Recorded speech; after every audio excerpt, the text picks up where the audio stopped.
Үшінші сабағымыз оң қолдағы төмен жоғары қағыстар туралы болмақ. Алдымен төмен қағыстан бастаймыз.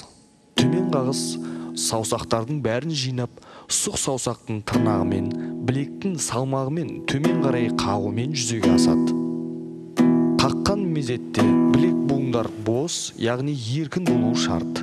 Ал жоғарғы қағыс болса, дәл сол жоғарыда айтылғандай жүйемен орындалады. Тек бас бармақтың ұшымен ішекті қағамыз.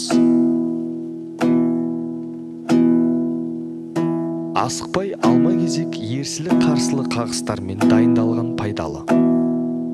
Әбден жаттыққан соң қағыстарды ауыстырып ойнаңыз.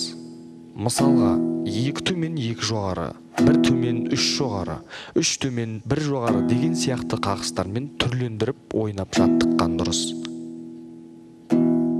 Жалпы бұл қағыстың түрін ертеден қара қағыс деп атап келеді.